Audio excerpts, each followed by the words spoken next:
الحمد للہ رب العالمین والصلاة والسلام علی خاتم النبیین اما بعد فاعوذ باللہ من الشیطان الرجیم بسم اللہ الرحمن الرحیم قال اللہ تبارک و تعالی عز وجل فی الکلام المجید والفرقان الحمید رب حب لی من الصالحین فبشرناہ بغلام حلیم فلما بلغ معه السعي قال يا بني إني أرى في المنام أني أذبحك فانظر ماذا ترى قال يا أبت افعل ما تؤمر ستجدني إن شاء الله من الصابرين فلما أسلما وتله للجبين وناديناه أن يا إبراهيم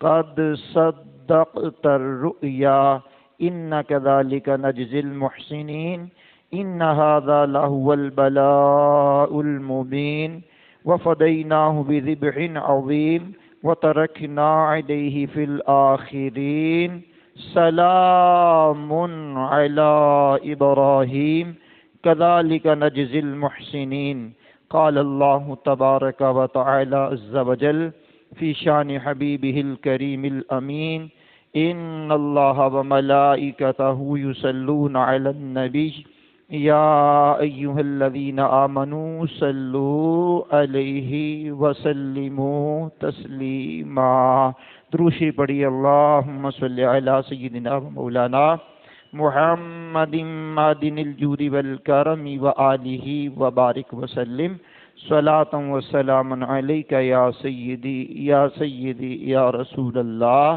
اللہ اکبر لا الہ الا اللہ واللہ اکبر وللہ الحمد اللہ اکبر لا الہ الا اللہ واللہ اکبر وللہ الحمد اللہ اکبر لا الہ الا اللہ واللہ اکبر وللہ الحمد۔ اللہ کریم کا کروڑ شکر ہے جس کی عطا اور توفیق سے آج ہم عید الاضحیٰ کے مبارک دن یعنی 10 ذوالحجۃ الحرام 1446 ہجری مرکزی جامع مسجد انواری ممتاز آباد میں رہتے ہوئے اس کی برکات کثیرہ کو لوٹ رہے ہیں۔ عرشوں کا مالک ہماری زبان پر کلمۃ الحق جاری فرمائے، صحیح معنوں میں قرآن و سنت کی ترجمانی کرتے ہوئے اپنے بیان کو تکمیل تک لے جانے کی توفیق عطا فرمائے۔ اللہ کریم کا کروڑ شکر ہے، بے شمار ہزاروں نہیں لاکھوں کروڑوں کی تعداد میں جو مسلمان دنیا میں موجود ہیں، اور بے شمار مسلمان ایسے ہیں، لاکھوں لاکھ مسلمان جو آج اللہ کریم کی راہ میں اپنے جانوروں کی قربانیاں پیش کریں گے، اور قربانیاں پیش کرنے کے بعد اللہ کریم کی رضا چاہیں گے، اور جناب ابراہیم خلیل اللہ علی نبینا علیہ السلام کی پاکیزہ مطہر سنت کو بھی یاد کریں گے، اور آپ کو بھی یاد کر رہے ہیں۔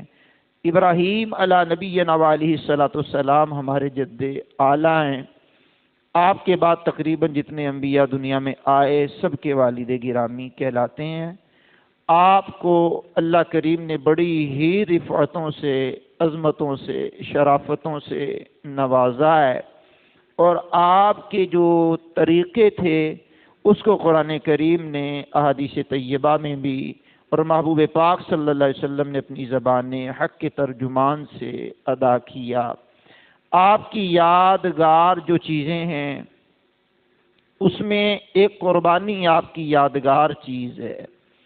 قربانی سے متعلق جو قرآن کریم نے مختلف مقامات پر ذکر کیا ہے، تو جو ابراہیم علی نبینا علیہ السلام کی شان کے بارے میں آیات بینات اتری ہیں، وہ قرآن کریم کی 13 سورتوں کے اندر مختلف الفاظ میں آپ کا ذکر پاک اللہ کریم نے فرمایا، اور باقاعدہ ایک سورت کا نام بھی رکھا سورہ ابراہیم، سورہ ابراہیم، یہ قرآن کریم میں موجود ہے۔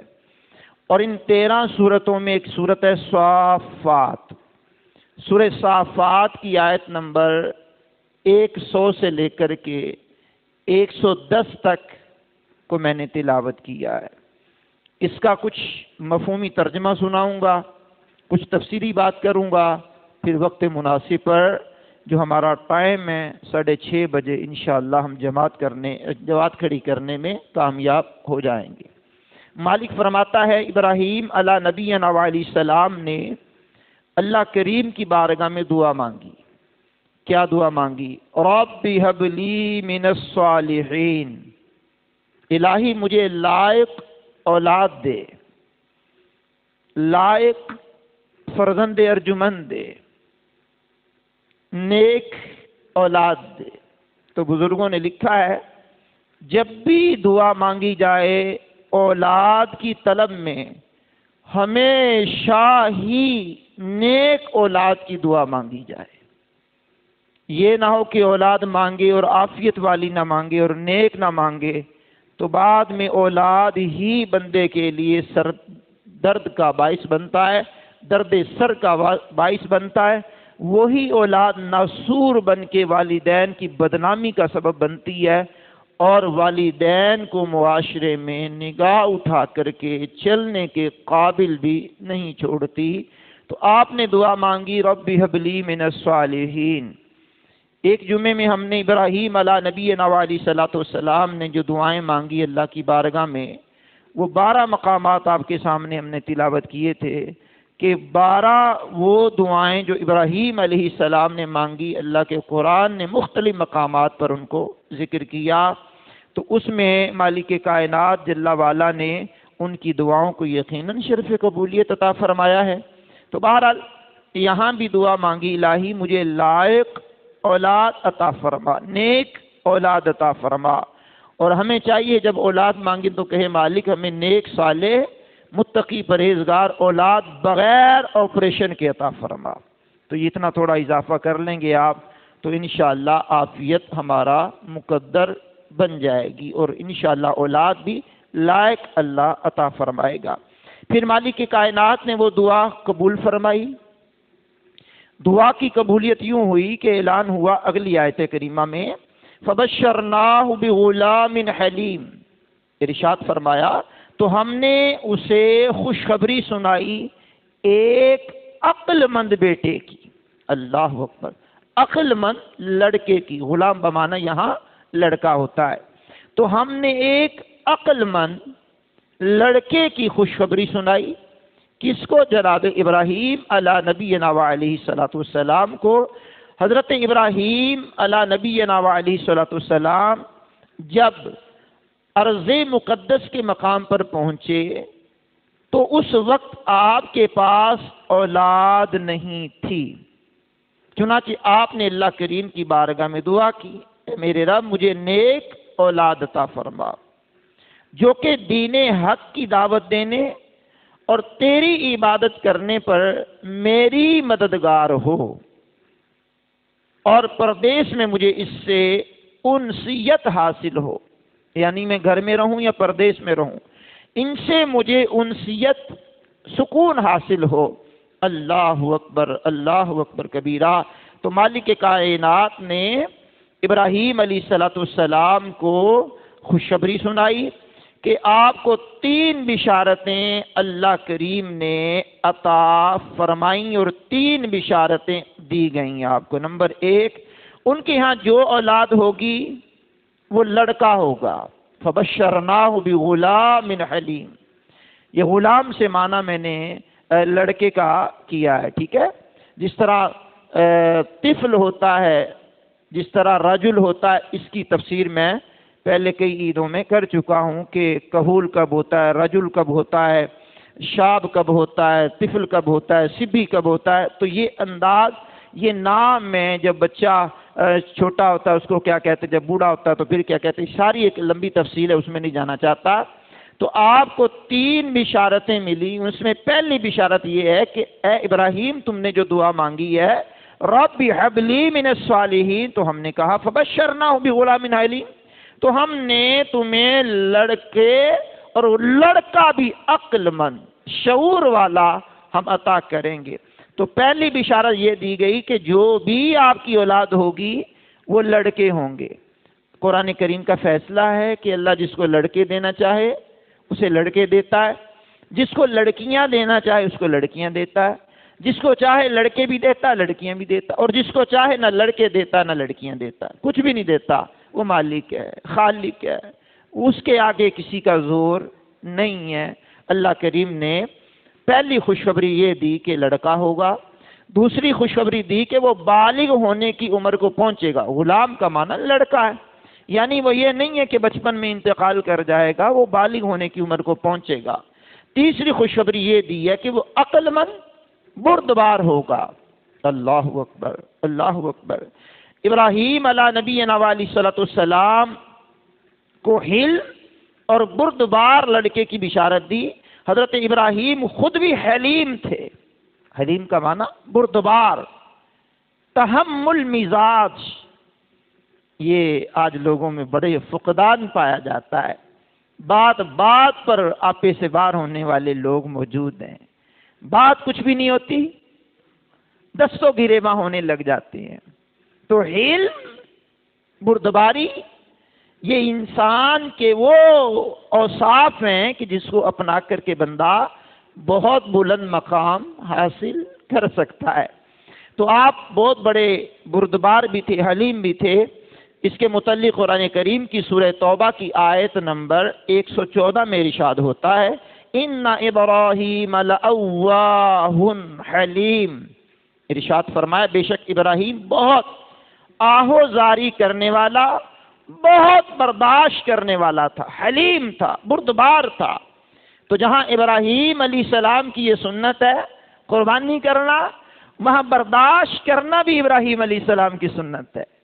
حلم کے ساتھ اپنے معاشرے میں، اپنے معاشرے کے افراد کے ساتھ، اپنے گھر والوں کے ساتھ، اپنے ساتھ پڑھنے والے، کام کرنے والے، چلنے والے، پیر بھائی، اپنے آئزہ و اقربا، رشتہ دار، ذوی الارحام، سب کے ساتھ برداشت کا مادہ اگر پیدا کریں گے تو یہ بھی ابراہیم علیہ نبینا علیہ السلام کی سنت ہے۔ اور میرے کریم آقا علیہ السلام اس پر بڑی سختی سے کاربند تھے کہ آپ بالکل متحمل مزاج تھے، متحمل تھے، بالکل بردبار، حلیم تھے۔ اللہ اکبر کبیرہ۔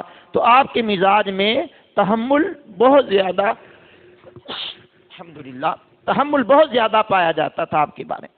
تو جناب ابراہیم علیہ السلام کی یہ سنت ہوئی ہے کہ آپ برداشت کرنے والے۔ ایک اور مقام پہ اللہ کے قرآن نے یوں بھی اعلان کیا ہے ان ابراہیم لحلیم اواہ منیب۔ ارشاد فرمایا بے شک ابراہیم بڑے تحمل والا، بہت آہیں بھرنے والا، رجوع کرنے والا۔ یہاں ابراہیم علیہ نبینا علیہ السلام کی 3 اوصاف اللہ کریم نے بیان کیے۔ پہلا وصف بیان کیا تحمل مزاج، متحمل ہونا چاہیے آدمی کو، آپے سے باہر ہونے والے اوصاف سے بندے کو بچنا چاہیے۔ ہے فلاح و کامرانی، نرمی و آسانی میں، ہر بنا کام بگڑ جاتا ہے نادانی میں۔ تو تحمل مزاج ہوگا اور بردباری ہوگی تو انشاءاللہ معاشرے میں بگاڑ پیدا نہیں ہوگا۔ جہاں ابراہیم علیہ السلام کی سنت قربانی کرنا بہت اچھی سنت ہے، شروع سے لے کر آج تک قربانی کا تصور ہمارے مسلمانوں میں پایا جاتا ہے، انسانی اول سے لے کر کے آج تک، اور قیامت تک انشاءاللہ قربانی جاری و ساری رہے گی۔ بے شمار لبرلزم کے لوگ آئیں گے، سیکولرزم کے لوگ آئیں گے، اور الہاد پرست لوگ آئیں گے، قیامت تک نئے نئے فتنے جنم لیں گے۔ لیکن آپ دیکھ رہے ہیں مہنگائی عروج کی بلندیوں کو چھو رہی ہے، جانور کی قیمتوں میں کتنے اضافے ہو گئے، لیکن قربانی ایک ایسی سنت ہے کہ مسلمان اس کو خریدتا ہی ہے اور اس کو کرتا ہی ہے، اور کر کے پھر ناراض بھی نہیں ہوتا چہرے پہ مسکراہٹ ہوتی ہے، میں نے اللہ کے پیارے نبی کی سنت کو ادا کیا ہے۔ کیا بات ہے، کیا بات ہے۔ اور جانور پالنے والے جانور پال کر کے خوش ہوتے ہیں، بیچنے والے بیچ کر کے خوش ہوتے ہیں، رقم ادا کرنے والے رقم ادا کر کے خوش ہوتے ہیں، کیونکہ سنت ہے، سنت ابراہیمی ہے، اور ہمارے حضور نے سنت کو اپنایا ہے۔ تو پہلا وصف اس آیت کریمہ میں سورہ ہود کی 75ویں آیت میں بتایا، ابراہیم متحمل بھی تھے، تحمل مزاج رکھنے والے تھے، بہت آہیں بھرنے والے تھے، اللہ کی بارگاہ میں گریہ و زاری کرنے والے تھے، اللہ کی بارگاہ میں التجائیں کرتے ہوئے آنکھوں سے آنسو چھلک پڑتے تھے، اللہ کے خوف سے بھی روتے تھے، اللہ کے عذاب، حالانکہ انبیاء کو ہونا نہیں ہے، یہ ہماری امت کی تعلیم کے لیے تھا، اس کے عذاب سے بھی ڈرتے تھے، اس کی ناراضی سے بھی ڈرتے تھے، آہیں بھرتے رہتے، آوزاری کیا کرتے، گویا اللہ کی بارگاہ میں گڑ گڑاتے رہتے، دعائیں بھی مانگتے رہتے، اور اپنا اس معاملے میں بہت زیادہ آہیں بھرنے والے، قرآن کریم نے ان کو کہا ہے۔ تیسرا ان کا وصف بیان ہوا، آپ رجوع کرنے والے ہیں۔ مثال کے طور پر رجوع ہمارے معاشرے سے اس طرح نکل گیا کہ بندے نے کہا جو میں نے بات کہہ دی یہ حرف آخر ہے۔ بھئی آپ مکمل انسان تو نہیں ہیں، کامل انسان حضور کی ذات ہے، ٹھیک ہے، لیکن ہم ناقص انسان ہیں، ہمارا مادہ جہاں ان سے ہے وہاں نسیان سے بھی ہے، تو بھولنا ہمارے خمیر میں شامل ہے کہ ہم بھول جاتے ہیں۔ تو جو بھول جائے بندہ وہ رجوع کر لے، غلطی کر لے رجوع کر لے، تو اپنی غلطی پر اڑ جانا یہ ٹھیک نہیں ہوتا، رجوع کرنے والا بندہ ٹھیک ہوتا ہے۔ 3 وصف اللہ کریم نے سورہ ہود کی آیت نمبر 75 میں ابراہیم علی نبینا علیہ الصلوۃ والسلام کو عطا فرمائے ہیں۔ آگے قرآن کریم نے جو اعلان کیا بڑے ہی سکون و اطمینان کے ساتھ میں آپ کے سامنے وہ مبارک آیات بینات پڑھنا چاہتا ہوں جن کا تعلق ابراہیم علی نبینا علیہ الصلوۃ والسلام کی مبارک ذات سے ہے۔ یہاں تک قرآن کریم نے جو بیان کر دیا، فَبَشَّرْنَاهُ بِغُلَامٍ حلیم، ہم نے حلیم بردبار لڑکے کی بشارت عطا فرمائی ہے۔ اب اس سے آگے قرآن کریم جو اعلان کر رہا ہے وہ بڑا ہی قابل توجہ اعلان ہے۔ پھر کیا ہوا؟ فَلَمَّا بَلَغَ مَعَهُ السَّعْيَ قَالَ يَا بُنَيَّ إِنِّي أَرَىٰ فِي الْمَنَامِ أَنِّي أَذْبَحُكَ فَانظُرْ مَاذَا تَرَىٰ قَالَ يَا أَبَتِ افْعَلْ مَا تُؤْمَرُ سَتَجِدُنِي إِن شَاءَ اللَّهُ مِنَ الصَّابِرِينَ۔ کہا پھر جب وہ اس کے ساتھ کام کاج کرنے کے قابل ہو گیا، کون؟ ابراہیم علیہ السلام کے بیٹے اسماعیل علی نبینا علیہ السلام جب اپنے ساتھ کام کاج کرنے کے قابل ہو گئے، یعنی غلام کا مطلب وہ جوان، وہ اٹھتی ہوئی جوانی والا لڑکا جب آپ کے ساتھ کام کاج کے قابل ہو گیا تو ابراہیم علیہ السلام نے کہا اے میرے بیٹے، قال یا بنیہ، اے میرے بیٹے میں نے خواب دیکھا ہے، انی ارا فی المنام، میں نے خواب دیکھا ہے، اور خواب ظاہری بات ہے انبیاء کو بھی آتے ہیں، امت کو بھی آتے ہیں، نیک لوگوں کو بھی آتے ہیں، بد لوگوں کو بھی آتے ہیں۔ خواب جو ہوتے ہیں اللہ کی طرف سے بھی ہوتے ہیں، بعض خواب شیطان کی طرف سے بھی ہوتے ہیں، اور بعض خواب جو ہوتے ہیں وہ پیٹ کی خرابی کی وجہ سے بھی ہوتے ہیں کہ پیٹ خراب ہو جائے تو پھر بندے کو برے برے خیالات رات کو خواب آیا کرتے ہیں۔ انہوں نے خواب دیکھا، ابراہیم علی نبینا علیہ السلام نے، یہ اللہ کی طرف سے خواب تھا۔ کیا خواب دیکھا؟ انی ارا فی المنام، بیٹے میں نے خواب دیکھا ہے، انی اذبحک، میں تجھے ذبح کر رہا ہوں۔ اب باپ بیٹے کے سامنے یہ اظہار کر دے میں نے خواب دیکھا ہے، میں آپ کو ذبح کر رہا ہوں، آگے بیٹے کا جو انداز ہوگا وہ مجھے بیان کرنے کی تو حاجت نہیں ہے، آپ لوگ جانتے ہیں کہ بیٹے کا انداز کیا ہوگا۔ آج تو باپ بیٹے سے ڈرتے ہوئے حقیقت بھی بیٹے کے سامنے بیان نہیں کرتا کہ اس کا موڈ آف ہو جائے گا اور اس کے موڈ میں بالکل تغیر تبدل آ جائے گا اور پھر مجھے اول بول بکنے لگ جائے گا۔ تو باپ یہ سوچتے ہوئے بھی کئی باتیں ایسی ہوتی ہیں جو اولاد سے کرنی ہوتی ہیں، لیکن باپ ان کے شر کی وجہ سے کرتا نہیں ہے، ان کی عقل ان کی سوچ کی وجہ سے کر نہیں پاتا۔ ابراہیم علیہ السلام نے کہہ دیا انی اذبحک، میں نے خواب دیکھا ہے میں تجھے ذبح کر رہا ہوں، فانظر ماذا تری، بیٹے اب تو دیکھ کہ تیری کیا رائے ہے، تیرا مشورہ کیا ہے، میں نے تو خواب دیکھ لیا ہے، میں نے تجھے ذبح کر رہا ہوں، اب تو اپنی مرضی بتا، اپنی رائے بتا، اپنا مشورہ بتا کہ اب تو نے کیا کرنا ہے۔ اللہ اکبر، اللہ اکبر، کروڑوں ماں باپ اس ابراہیم علیہ السلام کے بیٹے اسماعیل علیہ السلام کی گرد راہ پر قربان ہو جائیں، جو انہوں نے جملے کہے قرآن کو کتنا پسند آئے، وہ جملے صدیاں بیت گئیں، صدیاں بیت گئیں، وہ جملے قرآن کریم کی سورہ صافات میں موجود ہیں۔ آیت نمبر 102 کے اندر کہا قال، کہا یا ابت افعل ما تؤمر، میرے والد بزرگوار، میرے والد گرامی، اے میرے باپ آپ کیجئے جس بات کا آپ کو حکم ہوا ہے۔ اچھا میں وہ کر ڈالوں جس کا مجھے حکم ہوا ہے؟ ابا جی آپ نے خواب دیکھا ہے، آپ مجھے ذبح کر رہے ہیں، میری مرضی پوچھ رہے ہیں، تو آپ کر گزریے جس کا آپ کو حکم ہوتا ہے۔ بیٹے پھر آپ کیا کریں گے؟ جملے قرآن کریم کے قربان جائیے، بڑے خوبصورت جملے ہیں۔ کہا ستجدنی انشاءاللہ من الصابرین، اللہ نے چاہا تو میں صبر کرنے والوں میں سے ہو جاؤں گا۔ اللہ اکبر، یہ وہ قربانی کے معمولات، یہ وہ قربانی کا فلسفہ جس کو قرآن کریم کی سورہ صافات میں اللہ کریم نے بیان کیا ہے۔ آیت نمبر 100 سے لے کر 110 تک اس کا مضمون بیان کیا۔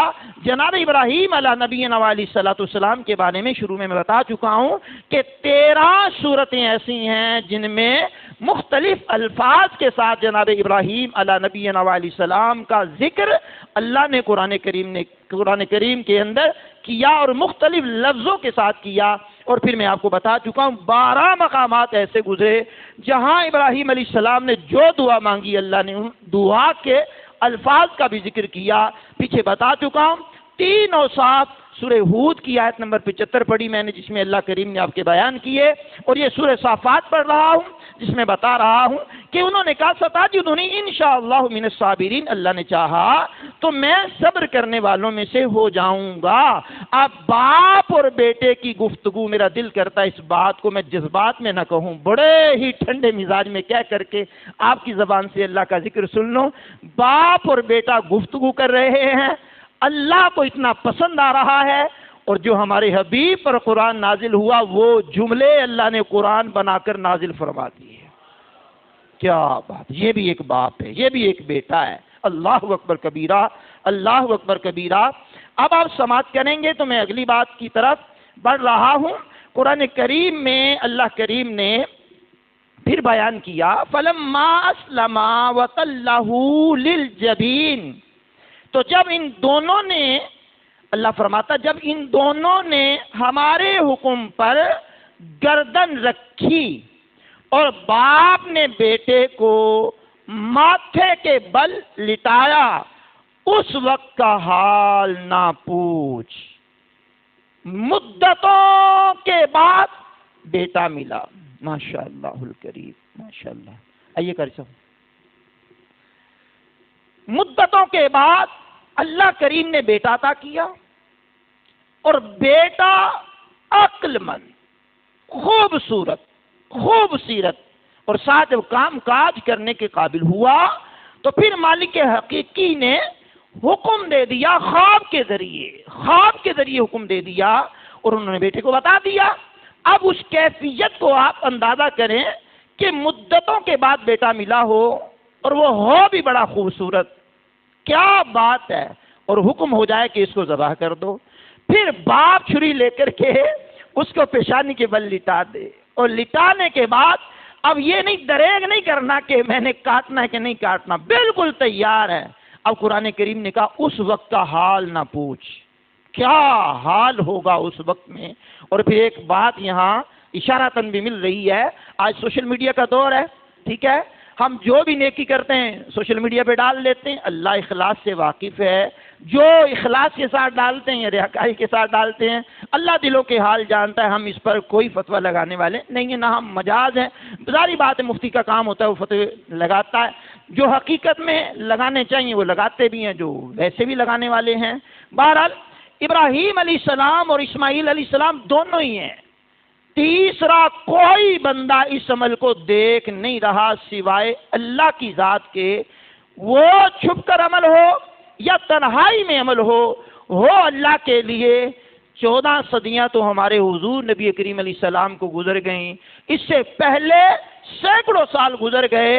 ابراہیم علیہ السلام کی وہ کیفیت، وہ حال اللہ کے قرآن نے محفوظ کر کے قیامت تک آنے والے لوگوں تک پہنچا دیا کہ اس کا حال نہ پوچھ کے کیا حال ہے وہ. سبحان اللہ، اللہ اکبر کبیرہ. آگے غور کیجئے گا. کہا پھر ان دونوں نے جب ہمارے حکم پر سر کو رکھا اور پیشانی کے بل انہوں نے اسماعیل علیہ السلام کو لٹا دیا تو پھر اس پر کیا ہوا. اللہ کے قرآن نے پھر جملے بیان کیے ہیں، وہ جملوں پر اتفاق کرتا ہوں. کہا وَنَادَيْنَاهُ يَا إِبْرَاهِيمُ قَدْ صَدَّقْتَ الرُّؤْيَا إِنَّا كَذَلِكَ نَجْزِي الْمُحْسِنِينَ. کیا خوبصورت الفاظ ہیں. اور ہم نے اسے ندا فرمائی، اے ابراہیم بے شک تو نے خواب سچ کر دکھایا. جو تو نے خواب دیکھا تھا وہ تو نے بالکل سچ کر دکھایا. اللہ اکبر. اور ہم ایسا ہی صلہ دیتے ہیں نیکوں کو. نیک جو لوگ ہوتے ہیں ہم ایسا ہی صلہ ان کو دیا کرتے ہیں. اللہ کے قرآن نے آگے بھی بہت کچھ بیان کیا ہے، لیکن ہمارا وقت بالکل اختتامی مراحل کو طے کرتے ہوئے آگے بڑھ رہا ہے. چند باتیں میں نے آپ کے سامنے اور کر کے انشاءاللہ الکریم وقت کے مطابق ہی جماعت کو کھڑا کرنے کی کوشش کرنی ہے اللہ نے چاہا تو. اب یہ کذالک نجزی المحسنین کہ اللہ محسنین کو اچھا صلہ دیتا ہے. احسان ایک ایسی چیز ہے، احسان ایک ایسی چیز ہے کہ جو اللہ کریم اس کو پسند فرماتا ہے. احسان اولاد پہ کیا جائے، احسان والدین پہ کیا جائے، احسان مسلمانوں پر کیا جائے، احسان رشتہ داروں پر کیا جائے، احسان محلے داروں پہ کیا جائے، احسان یاروں پہ کیا جائے، دوستوں پہ کیا جائے، ایون کہ احسان جانور پر بھی کیا جائے تو اللہ یہ بھی پسند فرماتا ہے. اللہ اکبر کبیرہ. احسان جو ہوتا ہے، احسان اس کو ملحوظ خاطر رکھتے ہوئے بندے کو اللہ کی عبادت بھی کرنی چاہیے اور بندگان خدا کو بھی اس میں بالکل حصہ ملنا چاہیے. اس حوالے سے چند باتیں میں آپ کے سامنے کرنے کی کوشش کرتا ہوں، پھر انشاءاللہ اپنے بیان کو اختتام کی طرف لے جاؤں گا. رب کائنات جل والا نے فرمایا کذالک نجزی المحسنین، اور ہم نیکی کرنے والوں کو، احسان کرنے والوں کو ایسا ہی صلہ عطا فرماتے ہیں. اللہ اکبر. کیسا صلہ ملا جناب ابراہیم علیہ السلام کے بارے میں؟ کذالک نجزی المحسنین. صلہ کیا ملا؟ اللہ کے قرآن نے بتایا حبیب علیہ السلام کو حکم ہوا ثم اوحینا الیک ان اتبع ملت ابراہیم حنیفا. کہا پھر ہم نے آپ کی طرف، یعنی حضور کی طرف، پھر ہم نے آپ کی طرف وحی بھیجی آپ بھی دین ابراہیم کی پیروی کریں جو ہر باطل سے جدا تھے. گویا احسان کرنے والوں کا صلہ جناب ابراہیم علیہ السلام جن میں شامل ہیں ان کو یہ ملا کہ حضور کو کہا گیا آپ ان کے دین کی اتباع کریں، ان کے دین کی پیروی کریں، یہ ہر باطل سے جدا تھے. تو حضور کے ذریعے قیامت تک آنے والے مسلمانوں کو سنت ابراہیمی قربانی کی سنت بھی ملی، اور حج کے اکثر ارکان جناب ابراہیم علی نبینا علیہ الصلوۃ والسلام کی یاد کو تازہ کرنے کے لیے ہیں. احسان کا مطلب یہاں اللہ اکبر مختصر لفظوں میں بتا کر کے بات کو ختم کرتا ہوں. احسان دین میں ایک درجہ ہے. دین پر عمل کرنے کے 3 درجے ہوتے ہیں. دین پر عمل کرنے کے 3 درجے ہوتے ہیں. ایک ہے ایمان، ایک ہے اسلام، اور ایک ہے احسان. اب ان تینوں باتوں کو مختصر وقت میں سمجھ لیجئے گا. دل سے مان لینے کا نام ہے ایمان. آمنت باللہ و ملائکتہ و کتبہ و رسلہ. تو دل سے تصدیق کر لینے کا، دل سے مان لینے کا نام ہے ایمان. جس طرح اللہ و رسول پر یقین رکھنا نماز فرض ہے، ہم نے دل سے مان لیا. روزہ فرض ہے، ہم نے یقین کر لیا. تو اس کی مثالیں اس طرح کی ہیں. بہرحال ایمان یہ ساری چیزیں. اسلام ہے اس سے ایک درجہ اور آگے ہے. اللہ اکبر، اللہ اکبر. اس سے ایک درجہ اور آگے وہ یہ ہے کہ آدمی نماز، روزہ، حج، زکوٰۃ وغیرہ ساری عبادات اس شان سے کرے کہ اس کا مقصود صرف اور صرف اللہ پاک کی رضا ہو، اللہ پاک کی محبت سے سرشار ہو. اسے کہتے ہیں اسلام. اور احسان کہتے ہیں، حدیث پاک میں ہے، جبریل امین علیہ السلام نے بارگاہ رسالت میں عرض کی، یا رسول اللہ مجھے احسان کے متعلق بتائیے. یہ پوری حدیث جبریل بخاری شریف میں موجود ہے. کہا مجھے احسان کے متعلق بتائیے. تو کریم آقا علیہ الصلوۃ والسلام نے ارشاد فرمایا، یوں ارشاد فرمایا، مفہوم حدیث پڑھ رہا ہوں. فرمایا احسان یہ ہے کہ کوئی بھی نیکی، کوئی بھی عبادت اس شان سے کرو گویا اللہ پاک کو تم دیکھ رہے ہو. اگر یہ نہ ہو سکے تو اس یقین کے ساتھ کرو کہ اللہ تمہیں دیکھ رہا ہے. یہ ہے احسان. کذالک نجزی المحسنین. اللہ احسان کرنے والوں کو پسند بھی کرتا ہے، احسان کرنے والوں کی یاد کو قائم بھی رکھتا ہے، احسان کرنے والوں کو فراموش بھی نہیں کرتا. احسان کے حوالے سے کافی ساری باتیں اور بھی تھیں جو کرنی ہوتی ہیں، وہ رہ جاتی ہیں وقت کے اندر. ظاہری بات جتنی گنجائش ہوتی اتنا ہی بیان بندے کو کرنا چاہیے. وَبِالْوَالِدَيْنِ احسانہ، کے والدین کے ساتھ بھی احسان کرنے کا حکم ہے. احسان بھلائی ہے، یہاں مراد بھلائی ہے. ٹھیک ہے، تو اللہ کریم مجھے اور آپ کو عمل کی توفیق عطا فرمائے. خوش دلی کے ساتھ اپنے جانوروں کی قربانیاں کریں، اور قربانیاں کرتے ہوئے جانوروں پر بھی احسان یعنی مہربانی اور نرمی کے ساتھ چھری پہلے ہی تیز کر کے ایک جانور کو دوسرے کے جانور کے سامنے ذبح نہ کریں، ذرا ہٹ کے تھوڑا کر لیں. تو اسی انداز میں جانوروں کو تکلیف نہ اتنی ہو. کرتے ہوئے دل کی رقت کا بھی خیال کریں کہ دل میں رقت ہے یا کیا ہے، دل میں اللہ کی رضا شامل ہے کہ یا ریا شامل ہے. اس پر بھی غور کرتے چلے جائیے گا.